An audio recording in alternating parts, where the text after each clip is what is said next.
Shalom Abang Kakak dan teman-teman semuanya. Shalom juga Bang Junior. Puji syukur kita panjatkan kehadirat Tuhan, karena kasih karunia Allah yang menyertai kita hingga saat ini, sehingga kita dapat berkumpul di room Zoom ini untuk memuji dan memuliakan Tuhan bersama dalam acara kebaktian KMK UPFK USU pada siang hari ini. Sebelum mulai acara, diharapkan kepada saudara-saudari untuk menghidupkan kameranya dan menonaktifkan mikrofon agar ibadah kita dapat berjalan dengan lancar. Baik, MC rindu nih untuk menyapa salah satu dari saudara-saudari saya di dalam Kristus yang ada di room Zoom ini. Mungkin kepada Ruth. Halo Ruth, gimana nih kabarnya selama ini? Boleh dibagi dong kepada kita? Halo Kak, halo juga teman-teman semua dan Bang Junior. Kabar saya baik, dalam perkuliahan juga kehidupan sehari-hari, puji Tuhan baik.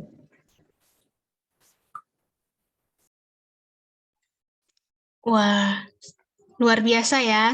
Sungguh besar kasih Allah kepada kita semua.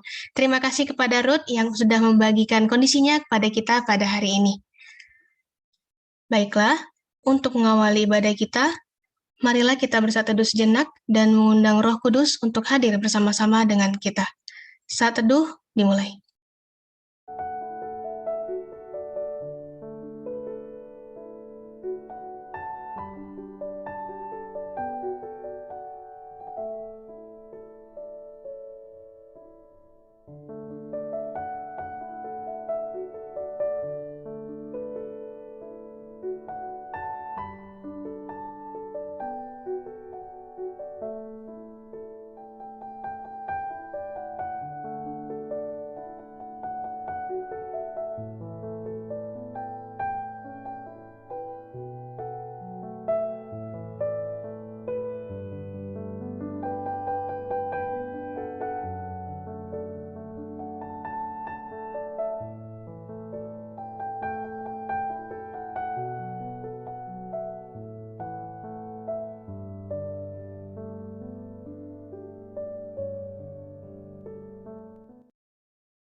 Amin.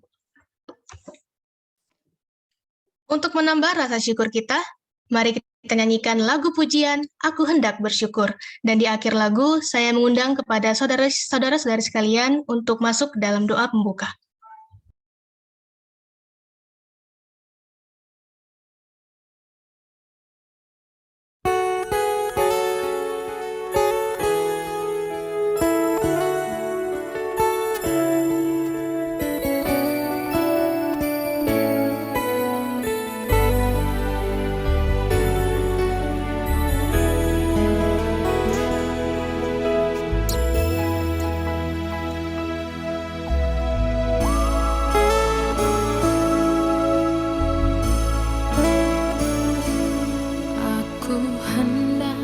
Bersyukur pada Tuhan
Marilah kita bersatu dalam doa. Selamat siang Bapa, selamat siang Yesus, selamat siang Roh Kudus. Terima kasih ya Tuhan atas kasih karunia-Mu yang Kau berikan kepada kami, sehingga kami ya Bapa bisa berkumpul bersama di room Zoom ini untuk memuji dan memuliakan nama Tuhan. Ya Bapa, terima kasih juga buat kesempatan yang Kau berikan di tengah-tengah kesibukan kami bisa menyempatkan waktu untuk beribadah bersama ya Bapa, bersekutu di dalam nama-Mu. Biar ya Bapa, Engkau memberkati kebaktian kami pada hari ini, dari awal, pertengahan, hingga akhir. Biarlah Engkau berkenan kepada puji-pujian kami, kepada setiap dan juga Engkau mendengarkan setiap doa kami, dan biarlah Tuhan kami bisa menikmati bersama di dalam hadirat-Mu. Dan kiranya juga Engkau memberkati hamba-Mu di sini, Bang Junior, yang akan membawakan firman Tuhan. Kiranya juga Engkau memberkati Bang Junior, berikanlah hikmat dan kebijaksanaan daripada-Mu, sehingga kami ya Tuhan bisa menikmati firman-Mu yang akan disampaikan nanti. Terima kasih ya Bapa, buat teman-teman kami juga yang lain yang masih belum bisa hadir ataupun sedang berusaha untuk hadir bersama-sama dengan kami. Kiranya Engkau juga memberkati mereka, dan biar Tuhan kami bisa menikmati persekutuan kami ini bersama dalam hadirat Tuhan. Terima kasih ya Bapa, kiranya juga Engkau mengampuni kami atas segala dosa yang telah kami perbuat, agar kami dapat lain untuk menerima berkat-Mu. Terima kasih ya Tuhan, terpujilah nama-Mu kekal sampai selama-lamanya, dan hanya di dalam nama anak-Mu Tuhan Yesus Kristus, kami berdoa dan ucap syukur, terima doa kami ini. Haleluya, amin. Terima kasih Tuhan, kasih-Mu sungguh luar biasa. Sebelum kita mendengarkan firman Tuhan yang akan dibawakan oleh hambanya Bang Junior, marilah kita mengangkatkan lagu penyembahan kita, Kau Tetap Allah. Dan di akhir lagu, saya mengundang pada Bang Junior untuk membawakan kita ke dalam sharing firman Tuhan.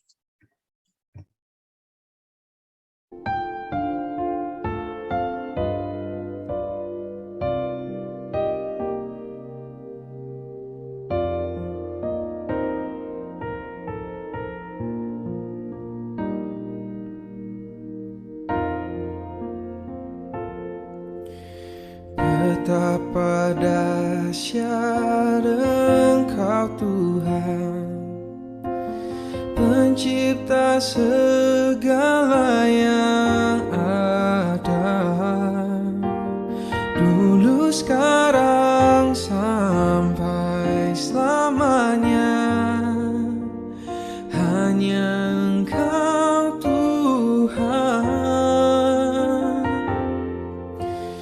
tak terselami pikiran-Mu, tak terukur panjang setia-Mu, dulu, sekarang, sampai selamanya. Hanya Engkau Tuhan, ku sembah Engkau Yesus. Hanya Engkau Allah di hidupku, tiada yang lain, hanya Kau, hanya Engkau Tuhan, selamanya Kau tetap Allah. Walau dunia semua bergoncang, tak tergoyahkan, Kau tetap Allah.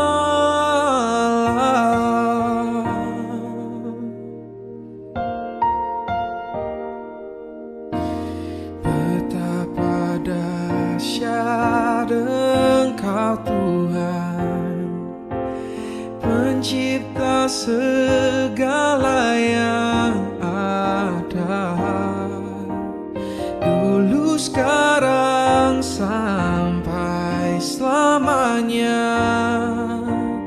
Hanya Engkau Tuhan, tak terselami pikiran-Mu, tak terukur panjang setia-Mu,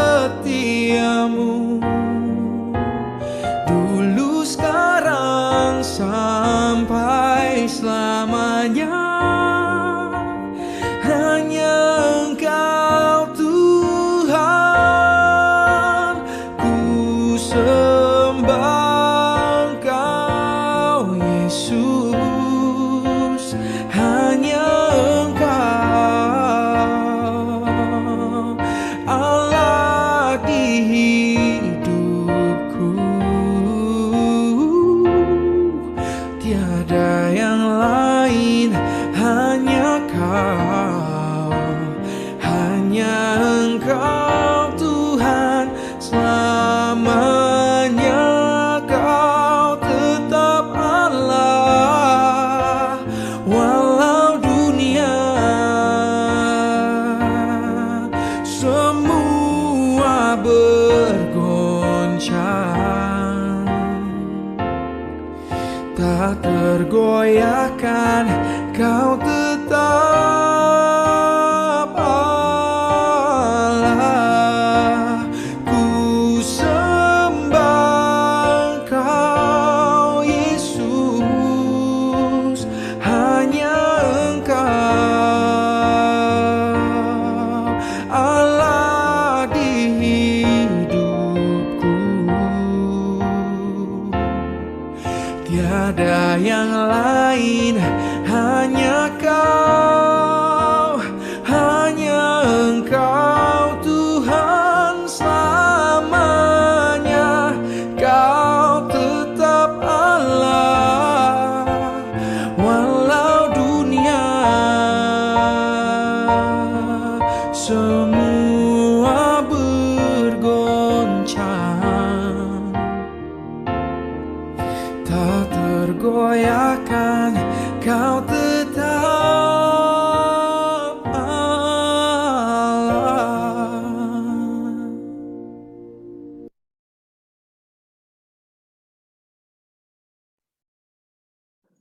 Baik, kita akan masuk di dalam firman Tuhan. Kita berdoa. Tuhan Bapa di sorga, kami memohon penyertaan-Mu agar kami dapat melakukan semuanya ini dengan baik.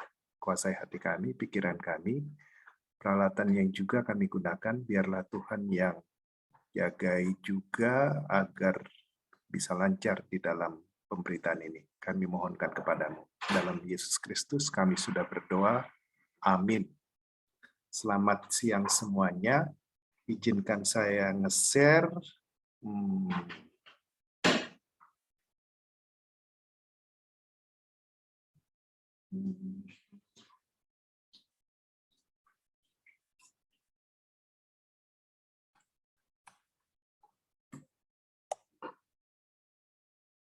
Ini bisa dilihat.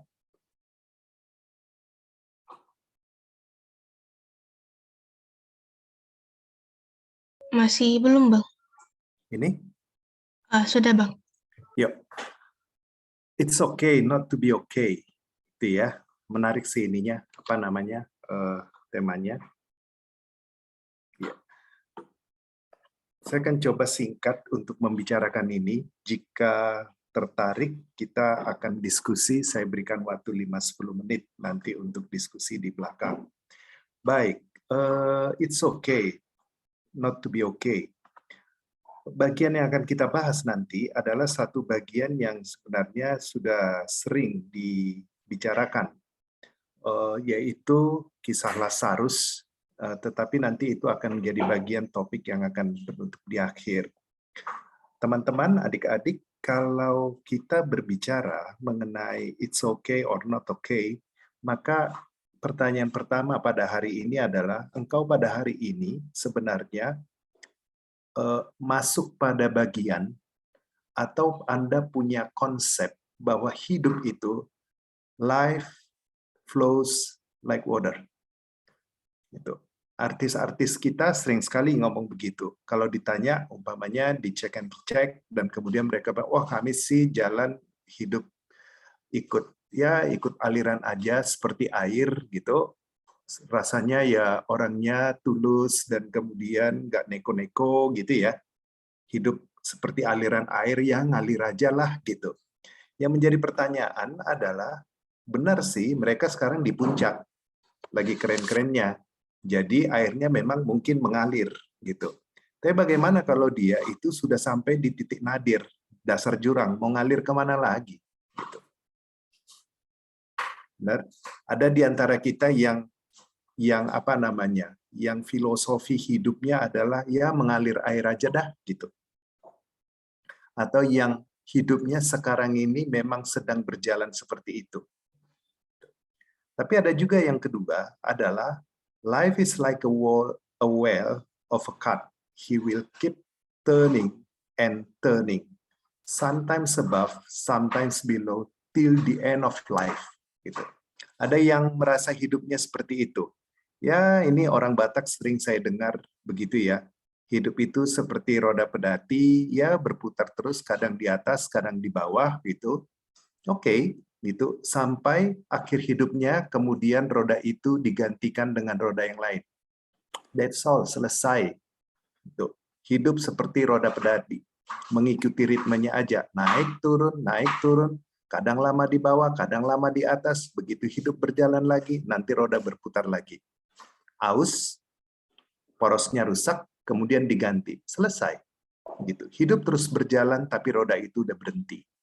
Ada yang merasa hidupnya seperti itu sekarang ini, atau punya filosofi hidup seperti itu, gitu. Baru yang ketiga, atau ada yang sekarang ini lagi mandek, stuck in the hamster wheel, gitu. Hidup terus berputar, bisa cepat bergerak terus-menerus, tetapi ya di situ-situ aja, nggak akan berpindah, gitu. Yang berpindah itu hanya rodanya berputar, tapi hamsternya tetap di sana, di bawah. Semakin cepat dia bergerak, maka semakin cepat wheel-nya bergerak. Tapi hamsternya tetap aja. Sampai pada akhirnya dia akan capek, mulai melambat, dan kemudian dia keluar sebentar. Besok, nanti setelah makan, setelah istirahat, dia naik lagi, dan kemudian berlari lagi. Gitu. Ada yang sekarang hidupnya seperti ini, stuck in the hamster wheel, atau yang konsepnya bahwa manusia itu saja. Nah, kalau teman-teman adik-adik pernah membaca dan mencoba untuk menggali Alkitab di kitab Pengkhotbah, barangkali stuck in the hamster wheel ini lebih cocok dan kemudian ditutup dengan kesia-siaan. Kata kuncinya sebenarnya adalah di bawah matahari, gitu. Karena kitab Amsal berbicara di bawah matahari, dia nggak pernah berbicara di atas matahari. Dia hanya berbicara di bawah matahari. Nah, siapa yang hidupnya seperti ini? Mungkin nggak sekejam itulah, gitu. Tapi dalam filosofi boleh jadi Anda berpikir dengan cara demikian. Bagi saya yang paling ironi itu adalah stuck in the hamster wheel. Kemudian yang sedikit lebih bagus itu seperti roda seperti ini, seperti apa namanya, seperti roda pedati, gitu. Dan yang lebih sedikit aman itu adalah mengalir seperti aliran air aja, gitu. Ya paling juga nanti kalau ngalir sampai ke bawah, sampai pada dasar, kemudian nyerap ke tanah. Saudara-saudara, ini gambaran dari hidup manusia. Dan kalau kita lihat sebenarnya yang manapun kita, khususnya yang ketiga atau yang kedua, maka kita akan menyebutkan kitab suci, kita juga menggambarkan hal yang sedemikian. Contohnya umpamanya Yusuf. Yusuf pun demikian, niat baik, kemudian dia justru ditangkap, kemudian dijual, hampir saja dibunuh, dan kemudian hidupnya mulai meningkat. Mulai meningkat karena apa? Karena diselamatkan dan kemudian menjadi, dan seterusnya menjadi raja kedua. Begitu kan ceritanya? Nah, tapi jangan salah, bahkan Daud pun yang kemudian diterakan sebagai identitas daripada Mesias nanti, putra Daud, itu keturunan Daud, itu juga mengalami hal yang sama.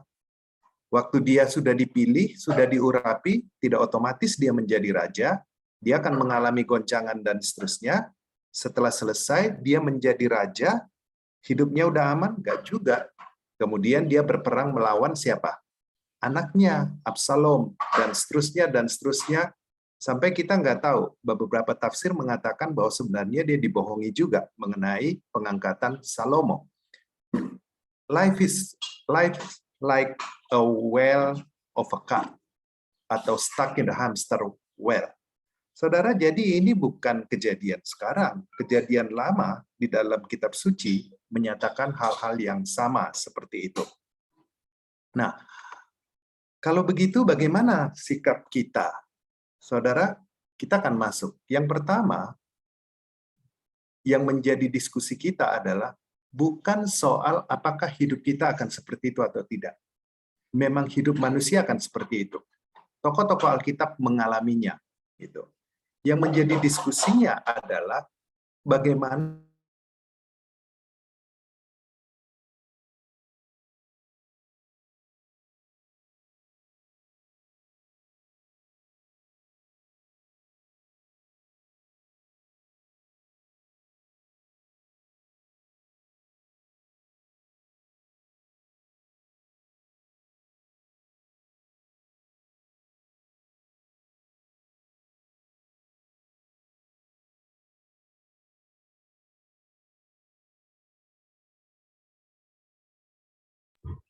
Izin, Bang.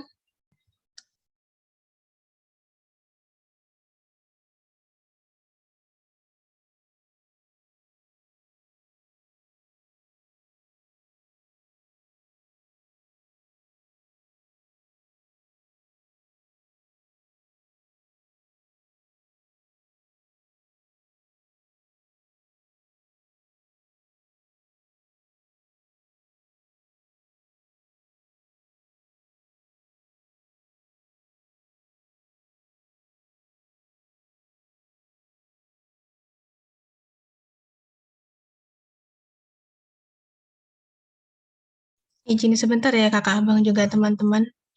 Bang Jundernya lagi ada gangguan jaringan. Terima kasih.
minta tolong share-nya diberikan kepada saya.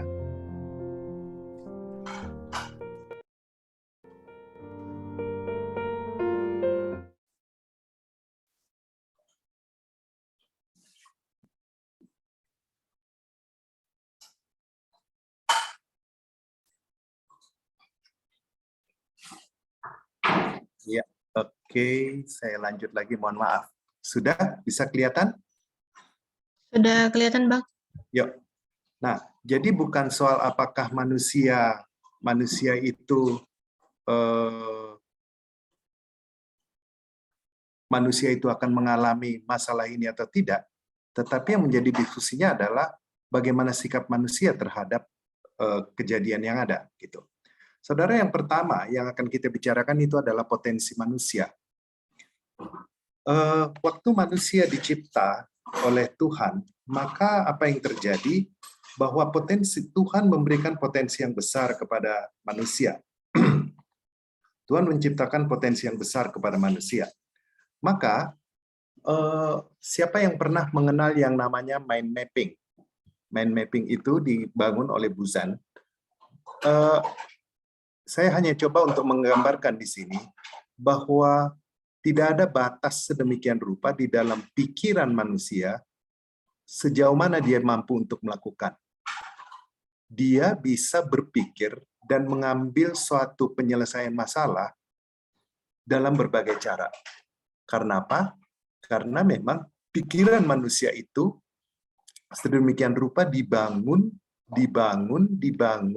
untuk berkembang dan berkembang dan berkembang. Kalau Anda merasa kesepian, maka dengan pikiranmu Anda bisa menyelesaikan masalah atas kesendirian itu.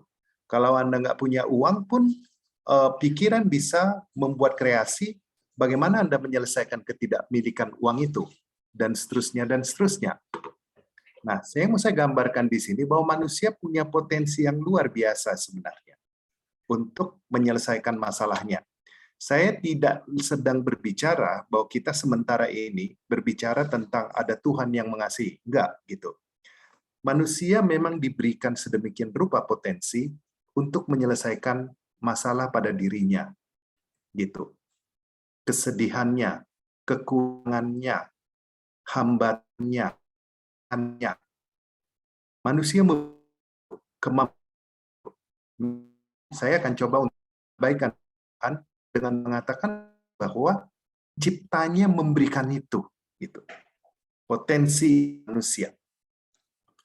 Nah, tetapi saya akan masuk bagian yang kedua. Kita juga Tuhan kita, kalau tadi saya katakan pencipta, maka pencipta kita pun lebih spesifik di dalam kitab suci, yaitu Allah, itu dikatakan demikian pada kitab Kejadian. Maka Allah menciptakan manusia itu menurut gambarnya, menurut gambar Allah diciptakannya laki dan perempuan.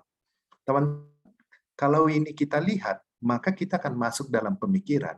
Tidak ada belief lain di atas dunia ini yang pernah mencatatkan bahwa Allahnya itu menciptakan pencipta serupa dengan Dia. Konsep-konsep lain itu adalah manusia yang harus mencapai keilahian, atau manusia yang jauh sekali dari penciptanya, atau penciptanya sedemikian tinggi sekali dan tidak akan pernah mencapai penciptanya. Di satu sisi itu benar, tetapi kekristenan mengajarkan kepada kita bahwa kita dicipta seperti gambar pencipta kita. Nah, ini yang akan menjadi dasarnya orang Kristen, mengapa dikatakan manusia itu punya potensi. Benarkah? Ini katanya. Ketika itulah manusia, Tuhan Allah membentuk manusia itu dari debu tanah dan menghembuskan napas hidup ke dalam hidungnya, demikian manusia itu menjadi makhluk yang hidup. Saudara, teman-teman, kalau kita lihat ciptaan lain, itu diciptakan melalui sabdanya. Berbeda dengan manusia. Manusia dicipta dari debu tanah dan kemudian oleh di dalam personifikasinya, tangan Allah kemudian mencipta tanah itu menjadi satu bentuk, dan kemudian ada bagian Allah diberikan kepada manusia itu, nafasnya. Itu. Maka dia berbeda dari penciptaan yang lain. Sangat berbeda sekali. Nah, kalau kita ambil masuk di dalam metafora penciptaan, maka Allah yang kasih, Allah yang berpikir, Allah yang baik, Allah yang pintar, Allah yang smart, Allah yang bijaksana itu meninggalkan jejaknya di dalam jejak tangan Allah itu pada ciptaannya, manusia. Maka manusia-manusia yang hidup itu, mewarisi gambar Allah.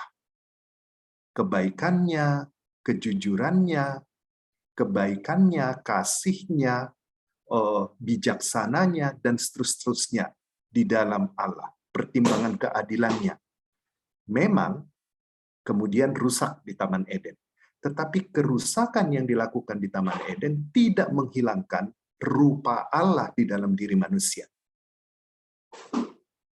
Oke, dengan demikian, manusia, serusak-rusaknya manusia itu memiliki satu potensi yang sangat kuat untuk menyelesaikan masalahnya. Itu yang perlu. Sekarang, apa buktinya bahwa Tuhan memang memelihara dan mengizinkan potensi itu ada pada diri manusia? Ayat 19, Genesis 2. Lalu Tuhan Allah membentuk dari tanah segala binatang, hutan, dan segala burung di udara. Dibawanyalah semuanya kepada manusia itu untuk melihat bagaimana ia menamainya. Dan ingat, Seperti nama yang diberikan manusia itu kepada tiap-tiap makhluk yang hidup, demikianlah nama makhluk itu. Apa sulitnya untuk memberi nama kepada ciptaan oleh Allah?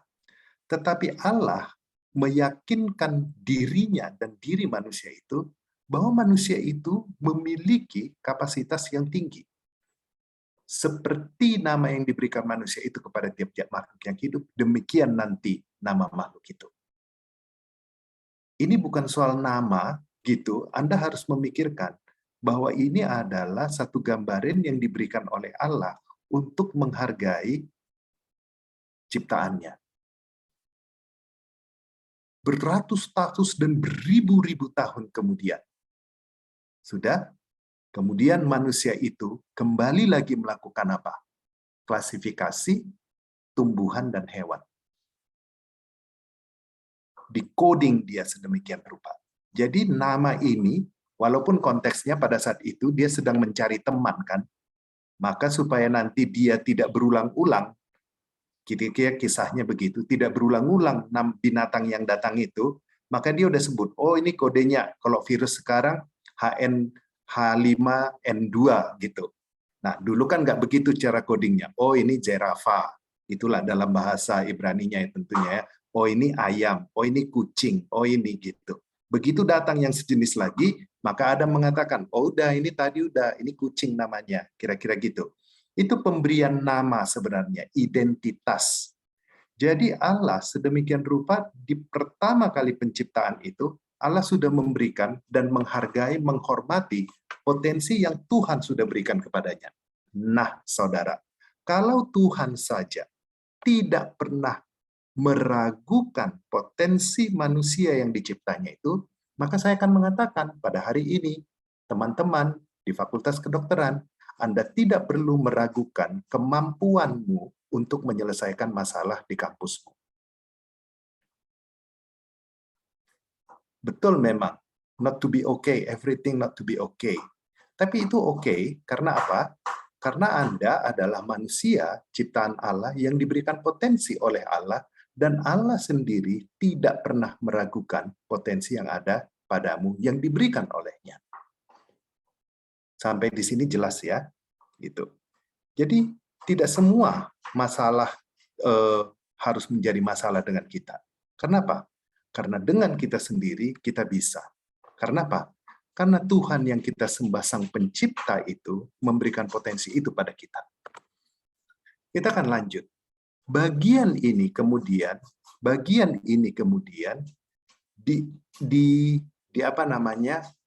dinikmati dan dihargai oleh seorang penulis Mazmur yang kita kenal sebagai Daud. Di dalam Mazmur Daud dikatakan, jika aku melihat langitmu, buatan jarimu, bulan dan bintang yang kau tempatkan, apakah manusia sehingga engkau mengingatnya? Apakah anak manusia sehingga engkau mengindahkannya? Engkau telah membuatnya hampir sama seperti Allah dan telah memahkotainya dengan kemuliaan dan hormat. Engkau membuat dia berkuasa atas buatan tanganmu. Saudara, bisa nggak kalian memahami betapa Allah menghargai ciptaannya manusia yang terbatas itu, tetapi membuat dia menjadi sangat tak terbatas? Bahasa yang digunakan, kita nggak usah cari bahasa aslinya, tetapi dari bagian ini kita udah bisa merasakan potensi asih yang diberikan Allah. Engkau telah membuatnya hampir sama seperti Allah dan memahkotainya dengan kemuliaan dan hormat. Membuat dia hampir sama seperti Allah dan telah memahkotainya kemuliaan dan hormat. Jadi dia jelas sekali betapa kita ini menjadi sesuatu bagian yang diberikan potensi oleh Allah untuk memperbaiki apapun di atas dunia, gitu. Apapun di atas dunia. Baik, sampai di sana oke ya.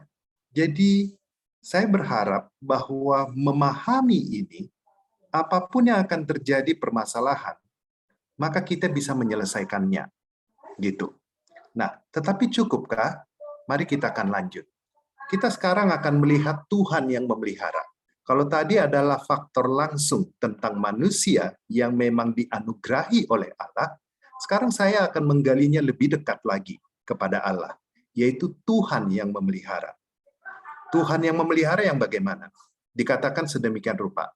Pandanglah burung di langit yang tidak menabur dan tidak menuai dan tidak mengumpulkan bekal dalam lumbung, namun diberi makan oleh Bapamu yang di sorga. Bukankah kamu jauh melebihi burung-burung itu? Itu.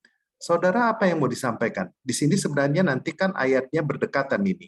Ada berbicara burung, ada yang berbicara tentang hidup, ada yang berbicara tentang tubuh, dan terakhir nanti adalah berbicara seperti bunga bakung, bahkan Salomo pun tidak memiliki yang bentuknya seperti itu, yang lebih indah dari itu, gitu. Nah, yang bisa kita pahami pada bagian ini adalah di samping Tuhan memberikan potensi kepada kita tadi. Oke, di samping Tuhan memberikan potensi kepada kita. Di samping Tuhan mengangkat kita dan kemudian menghargai dan meyakini bahwa kita mampu untuk menyelesaikan masalah-masalah kita, menghadapi segala sesuatu yang akan kita hadapi. Lebih daripada itu, Allah sendiri kemudian secara turun tangan itu memelihara umatnya.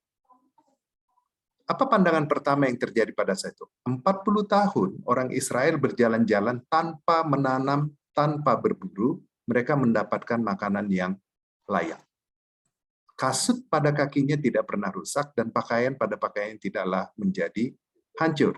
Saudara, ini bagian yang sangat-sangat boleh kita pegang, bahwa kita tidak mungkin diabaikan oleh Tuhan dan tidak mungkin tidak diperhatikan oleh Tuhan.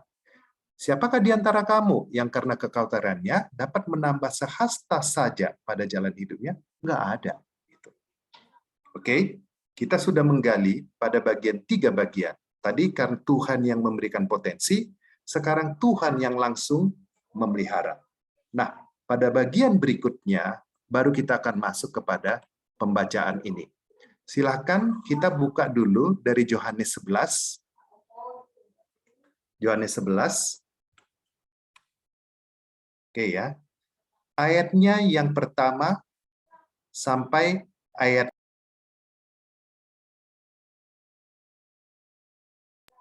ayatnya dengan yang ketiga.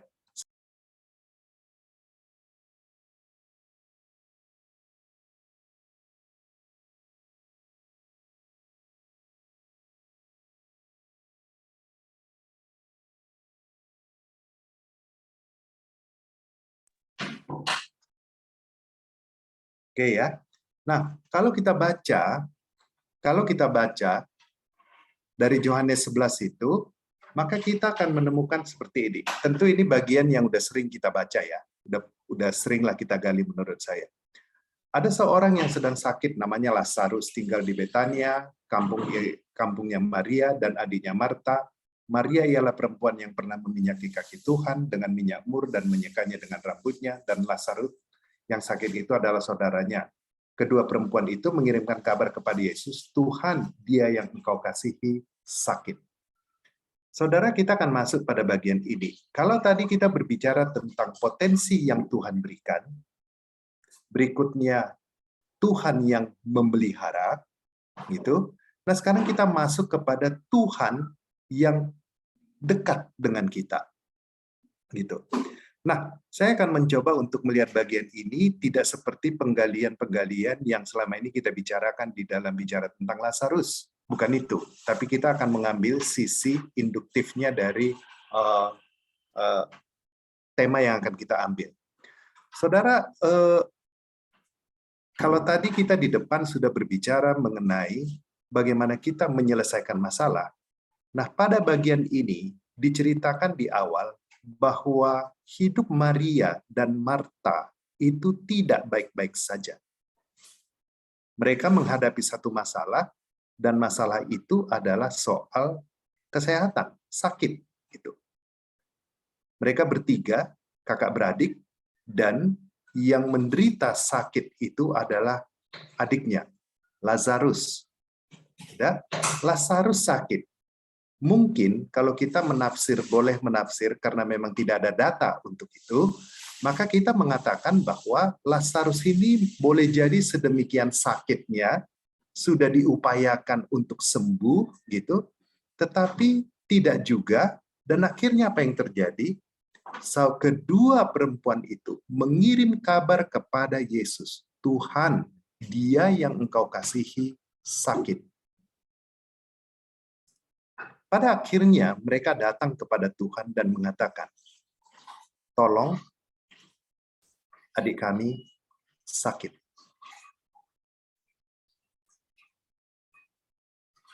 Saya yakin mereka sudah punya upaya untuk mengobati dulu, memberikan kepada tabib yang ada di sana, dan kemudian akhirnya dia datang. Tuhan, dia yang engkau sakiti. Ya Tuhan, dia yang engkau kasihi sakit. Gitu. Seberapa kita memahami bagian ini dulu? Gitu. Mereka adalah orang yang dekat kepada Tuhan. Gitu. Pada faktanya tetap aja hal yang alamiah di dalam manusia, hal-hal yang menjadi masalah pada kemanusiaan itu tetap saja terjadi. Tidak kemudian dekat kepada Tuhan dan kemudian mereka menjadi bebas dari segala permasalahan. Enggak juga. Jadi memang dunia harus masuk dalam banyak masalah. Dan setiap orang akan mengalami masalah itu. Tidak ada yang salah pada saat itu. 2 minggu yang lalu, kami berdiskusi mengenai mengapa penderitaan, mengapa masalah bisa datang kepada manusia. Kan gitu.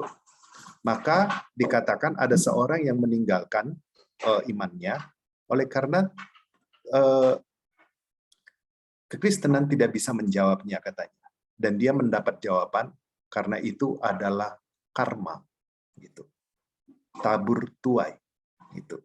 Jadi kalau jadi dikisahkan kalau kalian mendapatkan satu masalah sekarang ini, kan gitu, itu disebabkan oleh karena hidup sebelumnya milikmu, engkau melakukan sesuatu yang buruk. Maka engkau akan menuai sesuatu yang buruk pada hidupmu yang sekarang. Gitu. Nah, tetapi jika engkau mampu memperbaikinya hari ini, maka pada hidup berikutnya engkau akan menjadi lebih baik. Lebih baik, lebih baik, lebih baik. Gitu. Tetapi yang menjadi permasalahan adalah bahwa tidak ada jaminan bahwa engkau bisa hidup lebih baik hari ini. Yang menyebabkan karmamu lebih baik ke depannya. Justru menjadi lebih buruk. Kalau begitu penderitaan akan datang. Paham ya? Jadinya. Nah, jadi not to be okay itu tidak mungkin diselesaikan dengan hukum tabur tuai. Entah itu yang akan kamu tuai pada hidupmu sekarang atau hidupmu yang akan datang. Kenapa? Karena tidak ada satu jaminan bahwa hari ini engkau akan bisa hidup lebih baik daripada hari kemarin, bertindak. Dan engkau tidak ada jaminan bahwa ke depan pun sebenarnya hidupmu akan jauh lebih baik di hidupmu berikutnya. Sehingga perlu satu jendela atau pintu untuk menyelesaikan ini. Tuhan, dia yang engkau kasihi, sakit. Kalau kita lanjutkan kisah ini, maka kita akan menemukan kemudian Yesus mengatakan kepada muridnya bahwa infonya Lazarus sakit loh. Jadi kalau begitu gimana? Kita berangkat ke sana, katanya begitu. Udah ya, dikatakan ketika Yesus mendengar kabar itu, ayatnya yang keempat, dia berkata, penyakit itu tidak akan membawa kematian, tapi akan menyatakan kemuliaan Allah. Sebab oleh penyakit itu anak Allah akan dimuliakan. Berlanjut kemudian, apa yang terjadi? Yang terjadi bahwa Lazarus sudah mati. Itu ayatnya yang ke-14.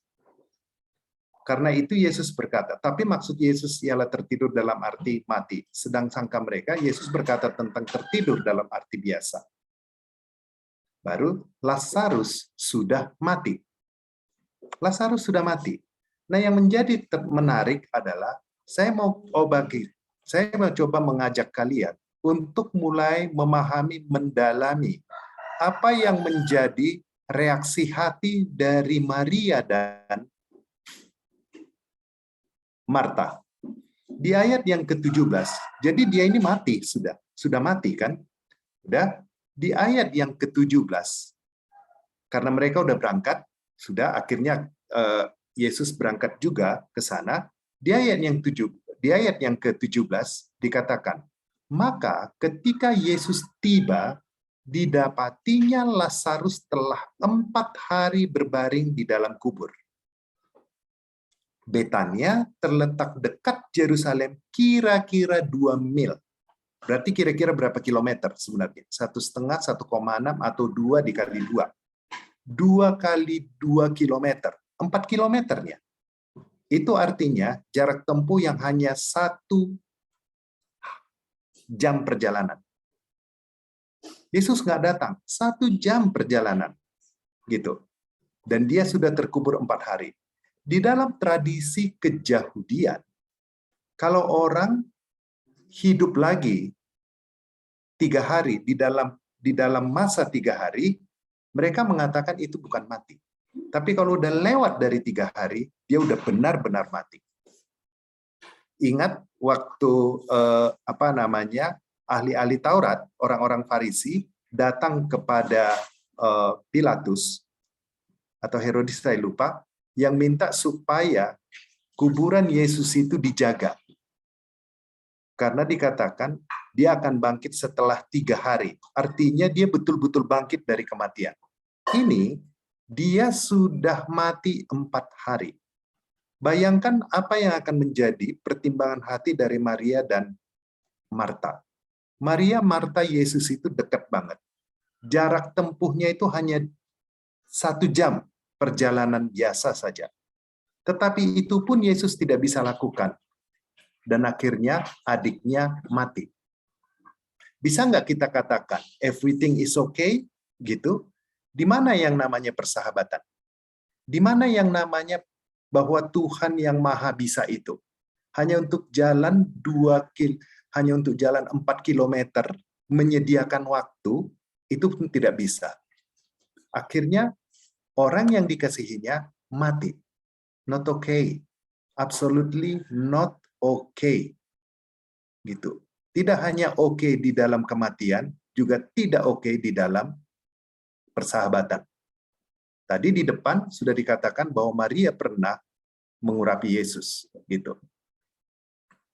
Maka kemudian Marta berkata kepada Yesus, Tuhan, ayat 21, sekiranya engkau ada di sini, saudaraku pasti tidak mati. Oke ya, itu ayat yang ke-21 dikatakan. Kalau kita ambil dari net, dia nggak mengatakan pasti, tapi would not. Martha said to Jesus, Lord, if you had been here, my brother would not have died. Nggak jadi dia mati. Gitu. Tapi karena engkau tidak di sini, mati. 4 kilometer loh. Gitu. Saya nggak tahu sekarang itu dari USU sampai di mana itu 4 kilometer.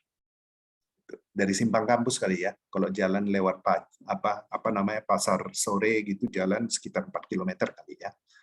Hanya itu aja yang ditunggu, nggak juga gitu. Saudara, tidak oke. Tidak oke dalam peristiwa ini, tidak oke dalam persahabatan. Tapi apa yang terjadi? Pertanyaannya, mengapa mereka masih menyambut Yesus? Mereka masih menerima Yesus. Nanti akan kita lihat reaksinya Maria, yang kemudian melihat dari jauh, Maria sudah langsung mengejar Yesus dan menyambut Yesus. Ada satu kalimat yang penting, yang hampir kita sering lupa, bahwa ini disampaikan oleh seorang Marta. Biasanya Marta akan selalu kita ingat sebagai orang yang mendesak Yesus agar Maria meninggalkan Yesus dulu supaya ikut bantu-bantu dia. Itu yang sering kita ingat dari Marta. Tapi pada bagian ini kita akan menemukan satu pernyataan iman yang kuat sekali daripada Marta. Ya Tuhan, aku percaya bahwa Engkau lah Mesias, Anak Allah, Dia yang akan datang ke dalam dunia.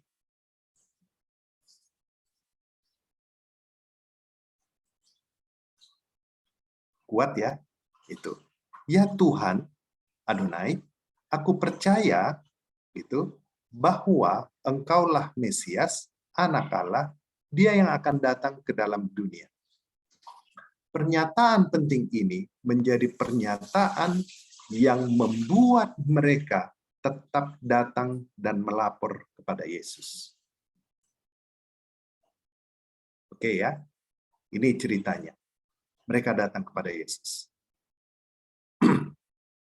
Saudara, kita nggak akan menggali lebih jauh lagi tentang kisah ini.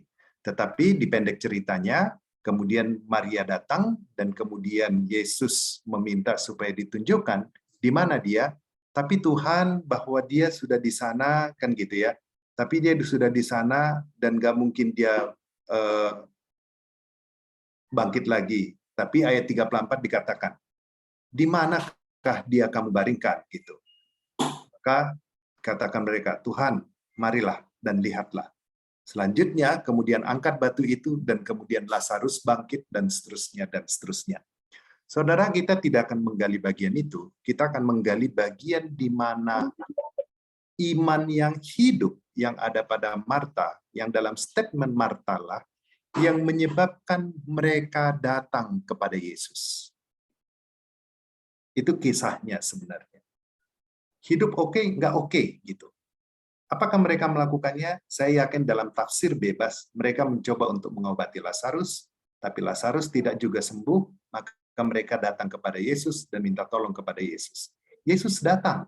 Yesus datang, kemudian apakah kemudian Yesus, waktu diminta Yesus datang dan kemudian mereka mendapatkan jawaban dan respon yang baik? Nggak juga ternyata.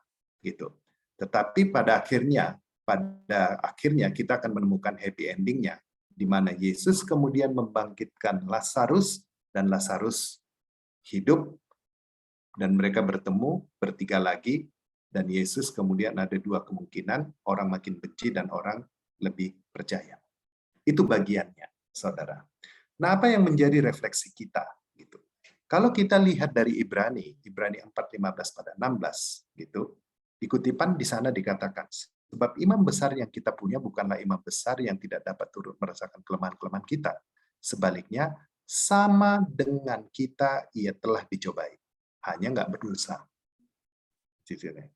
Sebab itu, marilah kita dengan penuh keberanian menghampiri tahta kasih karunia, supaya kita menerima rahmat dan menemukan kasih karunia untuk mendapat pertolongan kita pada waktunya. Saudara, tadi udah dikatakan bahwa saya tidak pengen kita manusia ini, maaf supaya tidak disalahartikan, tetapi saya tidak tertarik untuk menciptakan manusia yang ngeroh gitu. Enggak. Kita harus menciptakan seorang manusia yang betul-betul memiliki iman yang hidup, yang menggunakan imannya termasuk juga akal budinya. Gitu. Saya tidak mengatakan selesaikan dulu dengan pikiranmu, baru kemudian kalau nggak bisa datang kepada Tuhan. Bukan itu ceritanya. Tetapi maksud saya adalah di dalam semua aspek hidupmu, itu adalah sesuatu yang aman, tidak aman, masalah atau bukan masalah. Maka gunakanlah segala sesuatu yang ada pada dirimu. Yaitu apa? Potensi yang ada padamu. Oke? Potensi yang ada padamu. Yang memang secara tak terbatas diberikan. Kemudian anugerah Tuhan yang ada padamu. Gunakanlah kasih Tuhan yang ada padamu. Allah yang memelihara. Tetapi juga gunakan jugalah bahwa engkau memang punya hak dan kesempatan untuk langsung datang kepada Tuhan. Kita tidak mendiskusikan di sini bagaimana posisi orang-orang percaya di dalam tubuh Kristus. Bukan itu. Tentu itu bagian yang lain, yang memang harus kita berlakukan. Tetapi kita mau fokus sekarang ini kepada apa? Kepada hampirilah Tuhan. Yang Tuhan yang pernah hadir di atas dunia ini, yang bisa merasakan kesulitan-kesulitan manusia, dan kemudian dia mampu juga merasakan kesulitan dan permasalahan. pada akhirnya, apakah kalian masih mengalami satu kesulitan di dalam menghadapi hidup ini? Kembali, tadi di depan sudah saya katakan, permasalahannya bukan soal apakah engkau akan mengalami kesulitan di dalam hidupmu. Bukan itu. Gitu. Sepanjang zaman itu dialami. Tokoh-tokoh Alkitab mengalaminya. Tokoh-tokoh Kristen mengalaminya. Tokoh non-Kristen juga mengalaminya. Kesulitan-kesulitan hidup itu adalah hal yang umum di dalam hidup manusia. Yang menjadi diskusinya adalah bagaimana engkau sebagai seorang Kristen, sebagai seorang mahasiswa, menghadapi masalah dan tantangan itu. Menyadari dirimu memiliki potensi, menyadari dirimu di mana Allah memberikanmu potensi yang gemilang, menyadari dirimu bahwa engkau ada Allah yang memelihara, dan menyadari dirimu bahwa engkau punya hak yang dekat untuk datang langsung kepada Allah. Baik, sampai di sana saya buat dia singkat sedemikian rupa dan padat agar kita bisa bertanya kalau ada yang mau berdiskusi. Silakan.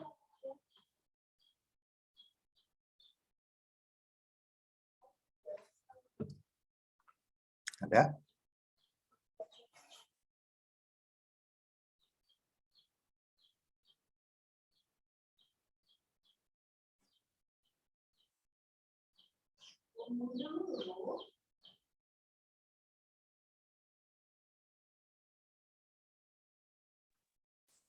Mungkin dari saya apa boleh bertanya, Bang? Iya, Bang. Saat ini kan kita hidup nih bersama dengan orang-orang, terutama dengan keluarga, teman-teman, dan terkadang orang-orang yang terdekat kita itu cerita kepada kita mengenai masalahnya. Jadi, bagaimana cara supaya kita itu bisa mengingatkan mereka untuk datang kepada Tuhan, tapi tidak terkesan seperti, ngapain aku cerita samamu, tapi ujung-ujungnya kau hanya menyarankan aku untuk datang kepada Tuhan, nggak ada gunanya, gitu jadinya. Jadi mereka kayak menganggap, ngapain, jadinya saya cerita kepadamu sia-sia, nggak ada kasih solusi, gitu, Bang. Ya, itu tadi yang kenapa saya katakan, saya tidak tertarik untuk, tadi istilah saya, menciptakan orang Kristen ngeroh. Apa-apapun, yaitu sudah Tuhan, bersandarlah kepada Tuhan, gitu. Nggak menarik bagi saya hal-hal yang seperti itu. Oleh karena apa? Oleh karena manusia ingat itu bahwa apa? Bahwa manusia itu memang mungkin bermasalah. Bahwa tidak semua jawaban doa harus menyenangkan hati kita. Enggak. Gitu. Kenapa? Karena memang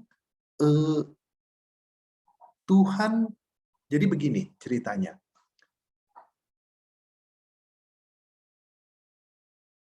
Di dalam berbicara tentang ilmiah, gitu ya, berbicara tentang ilmiah, ada 3 pembagiannya.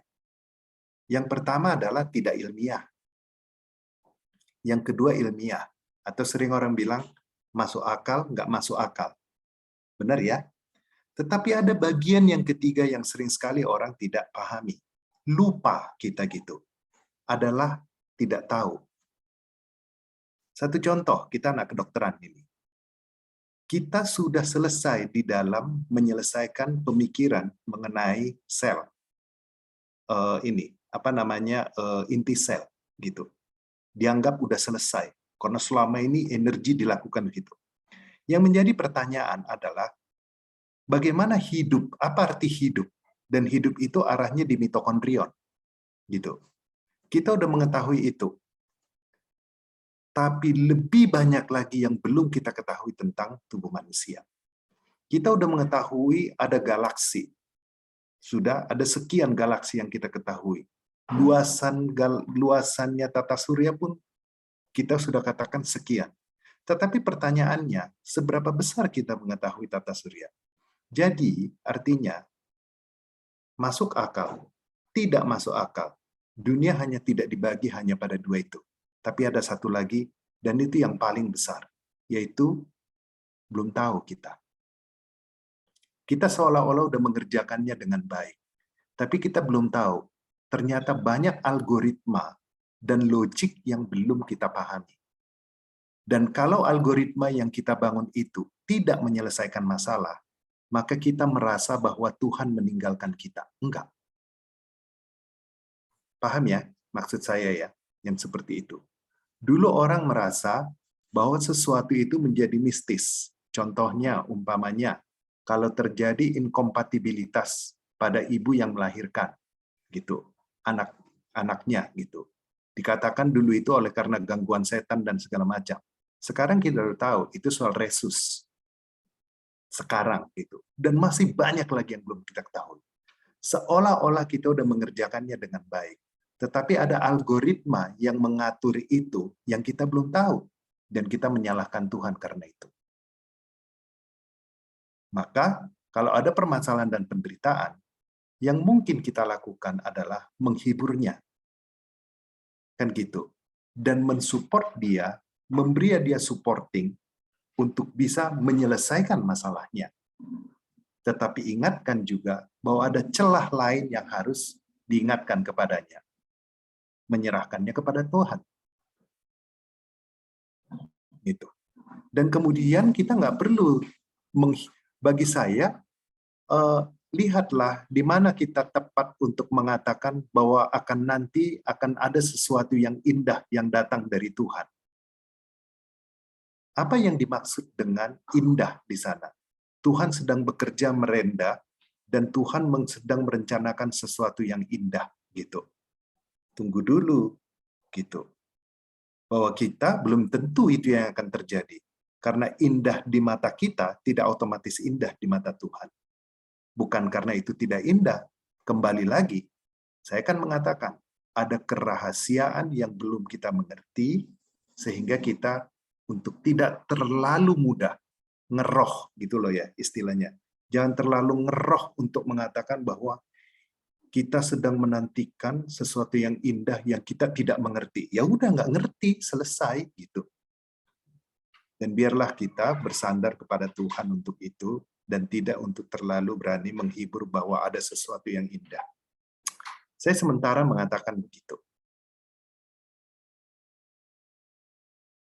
Ada lagi? Silakan.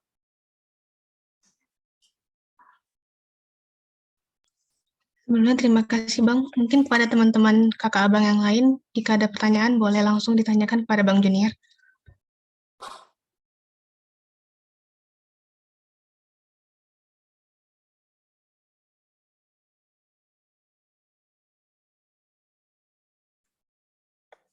Ada?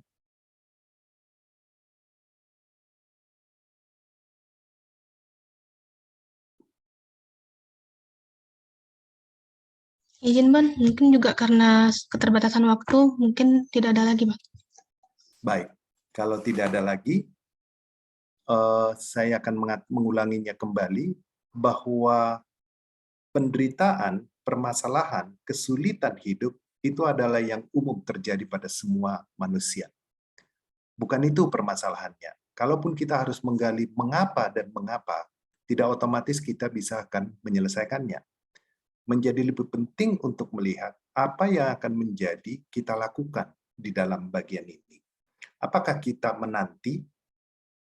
menunggu saja gitu? Kalau saya akan mengatakan adalah lebih bagus kita secara aktif karena kita memiliki potensi yang kuat.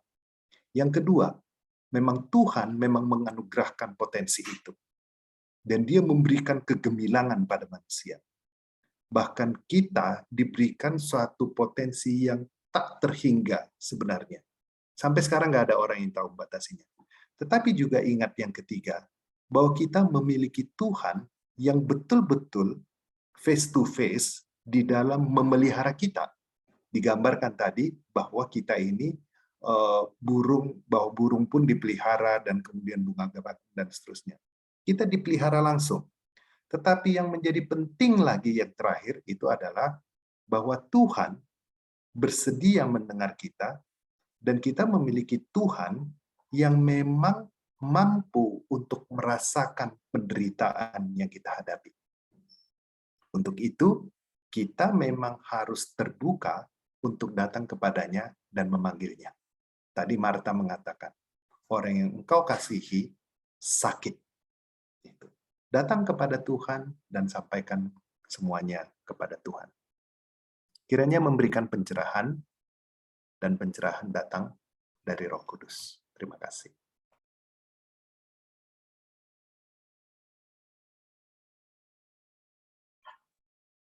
Terima kasih kepada Bang Junior atas penyampaian firman Tuhan yang luar biasa. Izinkan saya untuk membacakan sedikit kesimpulan. Di dalam aspek kehidupan kita, mari kita menggunakan segala sesuatu yang ada pada kita, yaitu potensi yang tak terbatas yang diberikan kepada Tuhan, dan kita harus menggunakan kasih Tuhan yang ada pada diri kita, dan yang terakhir, kita harus memiliki keberanian untuk datang kepada Tuhan dan menyerahkan segala masalah kita ke dalam tangannya. Baik, untuk memperkuat tekad kita, marilah kita menyanyikan lagu komitmen kita, Ku Tetap Cinta, Ku Tetap Setia.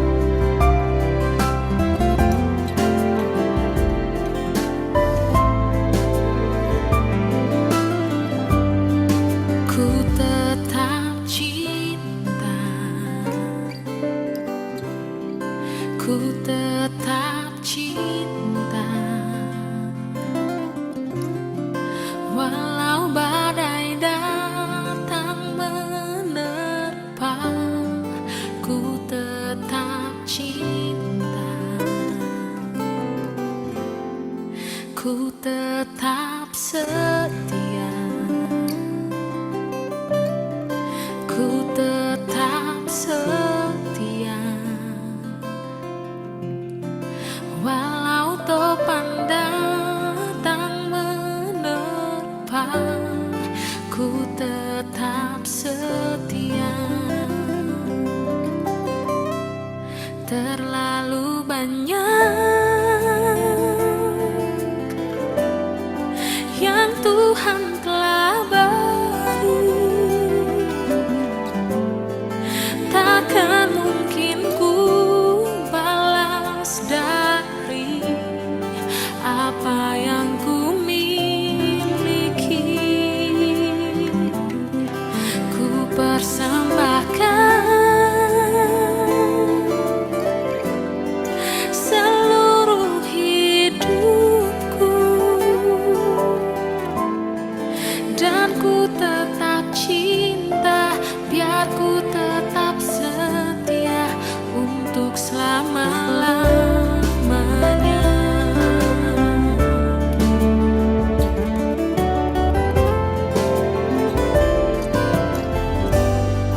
Ku tetap cinta, ku tetap cinta, walau badai datang menerpa, ku tetap cinta, ku tetap setia.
tetap cinta, biar ku tetap setia untuk selama-lamanya.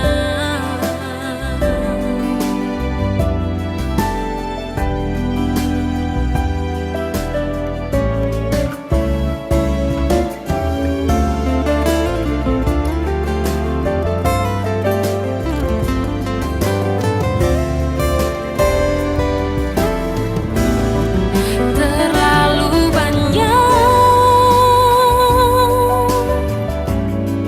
yang Tuhan telah beri,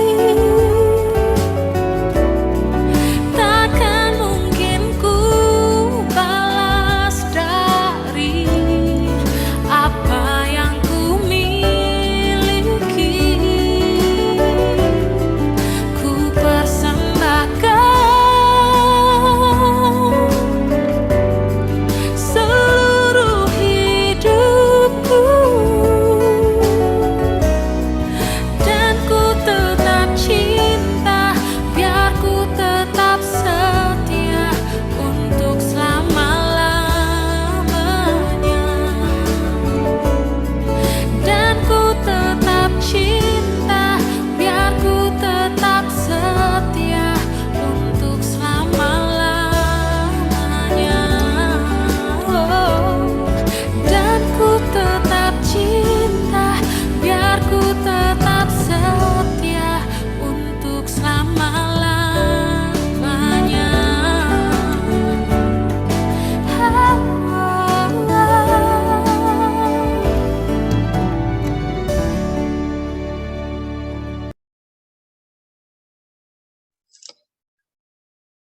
Sebelum menutup acara kebaktian kita pada hari ini, pada teman-teman, kakak juga abang yang ingin memberikan persembahan ucapan syukur dapat memberikannya melalui scan QR Code atau melalui metode pembayaran yang tertera pada layar.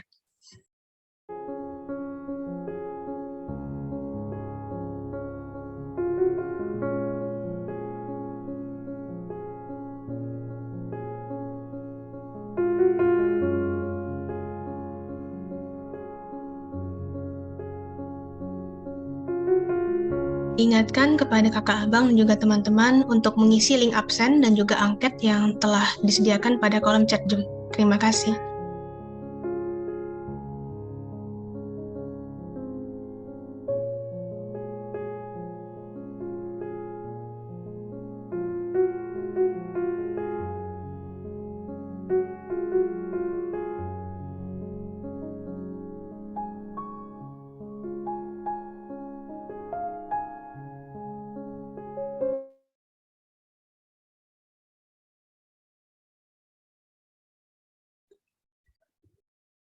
Marilah kita saksikan persembahan pujian dari saudara-saudari Stambuk 2020.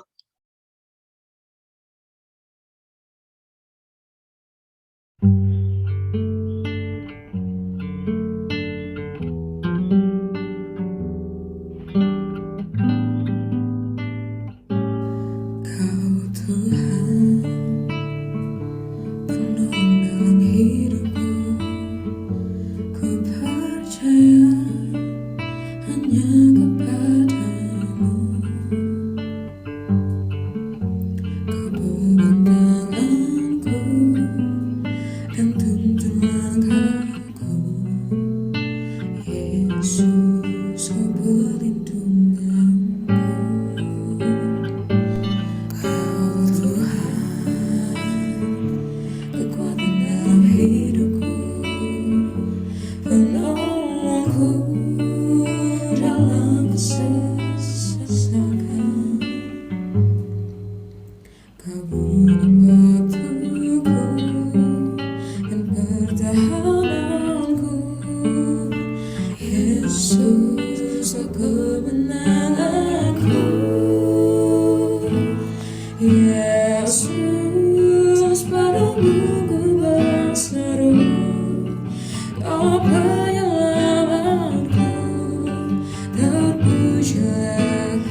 Wah, sungguh pujian yang sangat memberkati.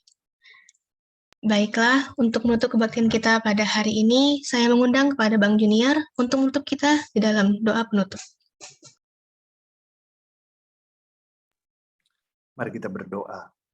Tuhan, pada siang ini kami sudah menyelesaikan ibadah kami dan kami belajar tentang satu bagian dari hidup untuk menyikapi apa yang terjadi di dalam hidup kami ya Tuhan. Terima kasih Engkau sudah menyertai kami, terima kasih untuk kesempatan dan terima kasih untuk firman-Mu yang sudah ditaburkan. Dan kami masih terus menyerahkan kami ke dalam tangan Tuhan, biarlah kami dapat menyikapi semua kejadian yang buruk, yang menjadi tantangan, yang kurang baik, apapun yang ada terjadi pada kami ya Tuhan, dengan satu sikap yang betul-betul benar di hadapan-Mu, sikap yang dewasa, yang bijaksana, yang dapat mencerminkan kehidupan orang Kristen yang benar di hadapan-Mu ya Tuhan. Terima kasih untuk semua yang sudah hadir, yang sudah mengikuti ibadah ini. Kiranya mendapatkan sukacita dan sejahtera daripada-Mu. Kami akan menutup ya Tuhan, dan kami akan pulang mengerjakan pekerjaan kami yang lain. Biarlah ya Tuhan yang terus menyertai kami sepanjang hari ini dan sepanjang hidup kami. Bagi Dia yang berkuasa menjaga supaya jangan kamu tersandung dan yang membawa kamu dengan tak bernoda dan penuh kegembiraan di hadapan kemuliaan-Nya. Allah yang Esa Juru Selamat kita oleh Yesus Kristus, Tuhan kita. Bagi Dia adalah kemuliaan, kebesaran, kekuatan, dan kuasa sebelum segala abad dan sekarang dan sampai selama-lamanya. Amin.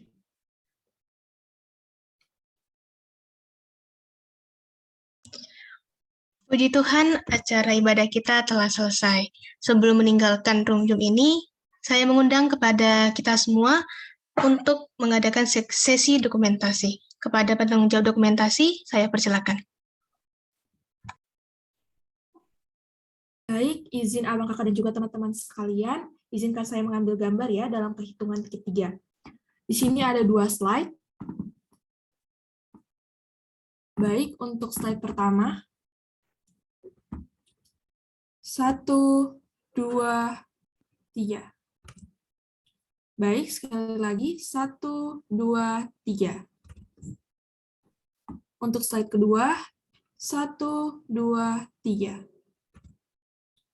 Baik, terima kasih. Saya kembalikan kepada MC. Baik, sekali lagi terima kasih kepada Saudari Charmeneta. Demikian acara kebaktian kita pada siang hari ini. Saya, Gracie Baskatanda Banurea, selaku MC pamit undur diri dan mengucapkan terima kasih kepada teman-teman yang sudah menyempatkan waktunya untuk hadir. Dan sekali lagi terima kasih juga kepada Bang Junior yang telah bersedia untuk sharing firman Tuhan pada hari ini. Semoga hari ini dapat berjalan dengan baik. Tuhan Yesus memberkati kepada kita semua. Semuanya. Ya, terima kasih Bang. Ya Bang. Bye.